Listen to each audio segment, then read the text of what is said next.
हम बाफला बनाएंगे आज। और बाफले के साथ ना वैसे तो तुअर की दाल ही बनती है, तुअर या ज़्यादा चना और तुअर, बट आज हम मिक्स दाल बनाएंगे, जिसके लिए मैंने लिया है तुअर दाल, चना दाल, खड़ी मूंग की दाल, मैंने मसूर दाल।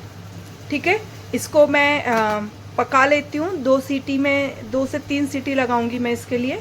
ठीक है, जो हमारी नॉर्मल दाल बनती है वैसे ही मैं इसको बनाऊंगी।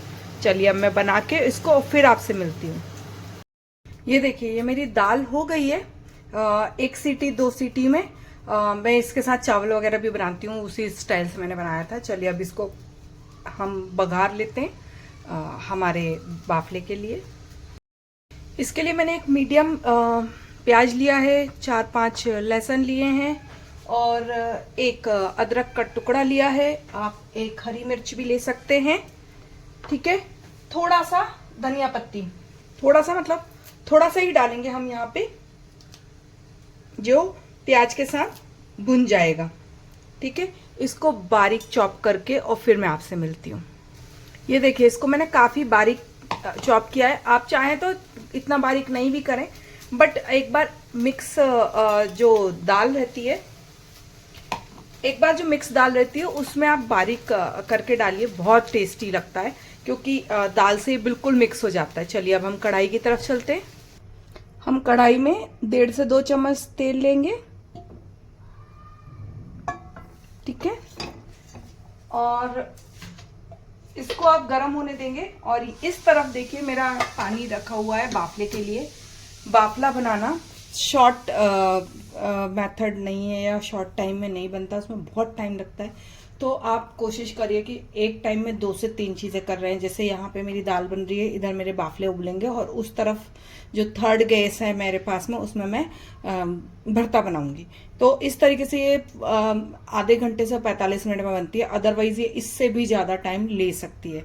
तो जब भी आप बाफले वगैरह बनाएं तो थोड़ा सा आगे होके 2 से 3 चीजें इकट्ठे कीजिए। अदरवाइज थोड़ा पहले से बनाना शुरू कीजिए, अगर आप इकट्ठे नहीं कर पाते हैं तो। ठीक है, इसमें गरम होने दूंगी मैं अभी। देखिए, तेल गरम हो गया है। अब मैं इसमें जीरा डालूंगी, हमारा प्याज, और अब हम प्याज को पिंक होने तक पका लेंगे। आप अगर टमाटर चाहें तो टमाटर डाल सकते हैं इसमें, नहीं चाहें तो टमाटर पूरी तरीके से ऑप्शनल है। जो जहाँ मैं टमाटर डालूंगी वहाँ आप हटा सकते हैं अपना पूरा, हो मतलब वो प्रोसेस स्किप कर दीजिए। ये देखिए, हमारी जो प्याज है वो पिंक हो गई है। पिंक नहीं, पिंक से थोड़ा ट्रांसलेंट नहीं कह सकते इसको, थोड़ा सा ओवर बोलेंगे हम। लेकिन जो ब्राउन प्याज है ना, उसकी बिल्कुल इनिशियल स्टेज होती है, उस पर बहुत अच्छा टेस्ट आता है। मैंने टमाटर डाला है। अब मैं टमाटर को गलने तक भी इसको भूनूंगी। ये देखिए,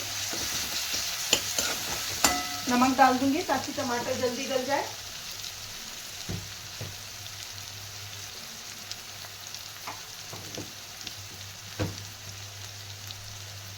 देखिए, हमारे टमाटर पक गए हैं। इसमें मैं थोड़ा सा पानी डालूंगी, क्योंकि मैं टमाटर को और अच्छे से पकाना चाह रही हूँ। जो भी मेरे को रेगुलर फॉलो करते हैं या रेगुलर मेरे को देखते हैं, उन्हें पता है कि मैं एक बार हमेशा ही टमाटर को उनको और पकने देने के लिए 1/4 कप पानी मैं डालती हूँ। ये देखिएगा, मैंने एक बार और, क्योंकि अब मेरा ये हो गया अच्छे से, मैंने और पानी डाला। अब इसमें मैं डालूंगी लाल मिर्च, स्वाद के हिसाब से आप जैसे लेते हैं। बाकी जो इसका ट्रेडिशनल रहता है उसमें ये थोड़ी तीखी बनती है, क्योंकि जो बाफला है मालवा की डिश है, और मालवा में थोड़ा सा तीखा खाया जाता है। और यहाँ पे मैं डाल दूंगी थोड़ी सी धनिया पत्ती, स्टेम के साथ डालिएगा। यहाँ पे मोटी स्टेम नहीं, जो नाजुक वाली रहती है उसको डालेंगे, तो ताकि धनिया का फ्लेवर काफ़ी अच्छा आ जाए। और ये देखिए, ये मेरी धनिया इसके मसाले के साथ पक भी जाएगी और एक बहुत अच्छा फ्लेवर भी देगी। इसमें मैंने अभी हींग नहीं डाली है। आप चाहें तो हींग भी डाल सकते हैं, मैं उतना हींग का यूज़ नहीं करती हूँ डेली बेसिस के खाने में। आप चाहें तो इधर पे हींग डाल सकते हैं, या मैं भी डाल रही हूँ। चलिए मैं भी डाल देती हूँ, ताकि किसी को ये नहीं लगे कि इधर हींग नहीं डालेंगे, शुरू में डालेंगे। मैं इधर पे ही हींग डालती हूँ, ताकि मेरा थोड़ी सी हींग में भी ना अच्छा फ्लेवर आ जाए। और इसमें जो तेल रहता है ना, या रोगन जिसे बोलते हैं, उसमें ये हींग पक भी जाती है अच्छे से। ये देखिए, और इसको हम अच्छा टाइम देंगे पकने का, क्योंकि अभी हम मिर्च को भी थोड़ा सा भूंजेंगे। मिर्च और ये जो मसाले हमने डाले ये भूंजेंगे थोड़े से, ताकि हींग भी पके और बाकी धनिया पत्ती भी हमारी हो जाए। ठीक है, आपको लगे आप अगेन पानी डालिए, लेकिन ये 2 से 3 बार इस मसाले को आपको पकाना है, ताकि एक अच्छा टेस्ट जो होता है ना भुंजे मसाले का, वो डेवलप हो जाए। देखिए, ये मैंने तीसरी बार पानी डाला है टमाटर के डालने के बाद से। और अब मैं इसके बाद में फिर दाल डाल दूँगी, क्योंकि मेरा जो मसाला है वो इनफ उसने जो एक फ्लेवर लेना होता वो ले लिया है। ठीक है, और अगर आप इसमें हमारा तंदूरी फ्लेवर डालना चाहते हैं तो थोड़ा सा कोयला या दालचीनी को जला के डाल दीजिए।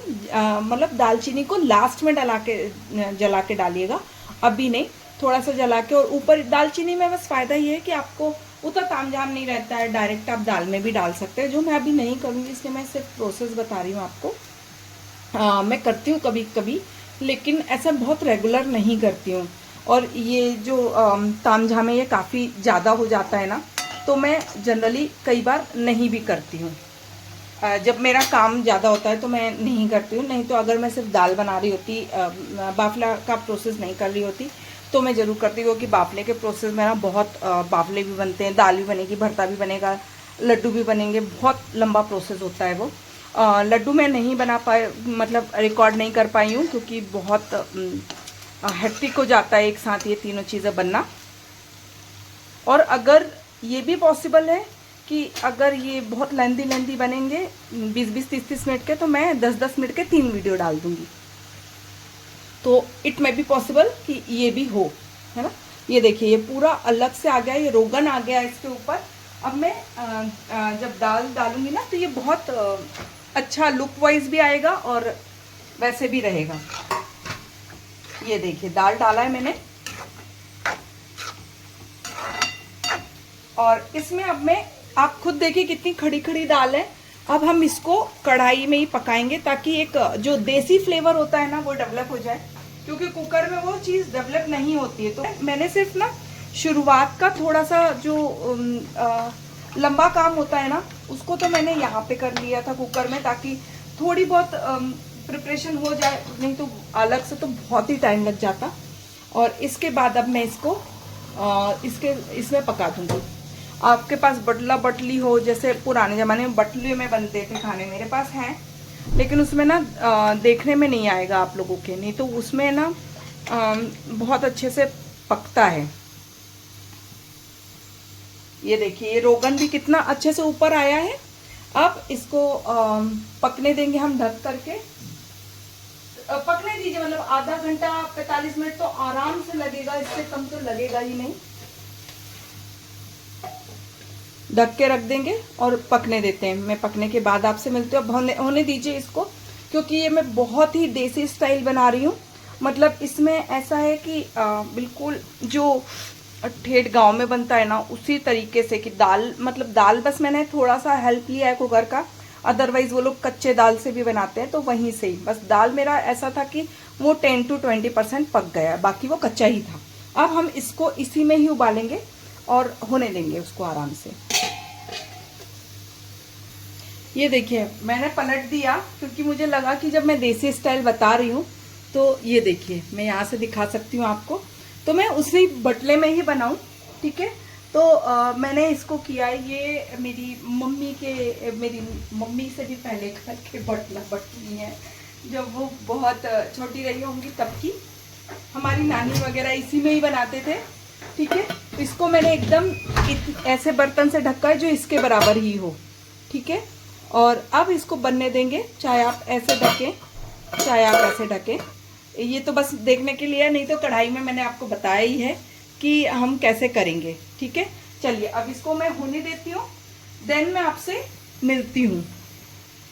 ये होगा अभी आधा घंटा आराम से होगा, फिर मैं मिलती हूँ आपसे। ये देखिए ये काफ़ी बॉयल पॉइंट आ गया इसमें अच्छा खासा। अब मैं यहाँ पे इसमें डालूंगी हल्दी, ठीक है, और नमक। ये दो चीज़ें मैंने डाल के नहीं उबाली थी, मैंने तो सिर्फ ऐसे ही थोड़ा सा उबाल दिया था। ये दो चीज़ें अभी हम कर रहे हैं, और ये बॉईल होने के बाद ही डालिएगा। और अब इसको अब हम फिर से बॉईल होने देंगे,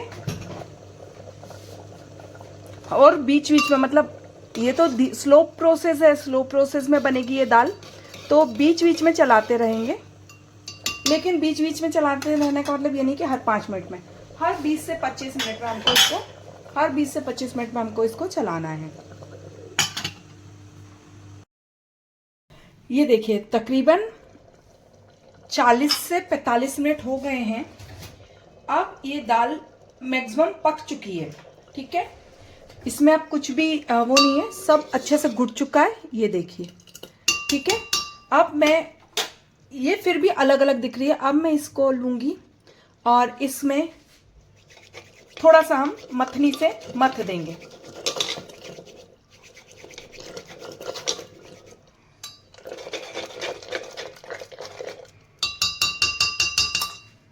ये देखिए, ये अब मेरी दाल हो गई है अच्छे से, ये देखिए ये अच्छे से घुट गई है। और अब मैं इसको निकाल लेती हूँ, क्योंकि मुझे लगता है कांसे के बर्तन में ना बहुत देर तक, जब तक वो गर्म हो रहा है तब तक तो ठीक है, ठंडा सामान नहीं रखना चाहिए जहाँ तक मुझे ऐसा लगता है। तो मैं निकाल करके और एक तड़का आपको उसमें लगा के दिखा देती हूँ। ये देखिए मैंने घी गरम किया है, आप घी ले लें या फिर तेल ले लें, जो भी आपको वो है, और इसमें ये देखिए ये एक छौंक लग जाएगा, ये हमारी दाल कंप्लीट हो जाएगी। इसमें मैं ऊपर से थोड़ा सा धनिया पाउडर, धनिया पत्ती और डाल दे रही हूँ। ये देखिए धनिया पत्ती से हम इसको कंप्लीट कर देंगे, और ये हमारी मिक्स दाल तैयार है बाफले के लिए। चलिए अब हम इसे, अब आप भी अपने घर पे ज़रूर बनाइएगा।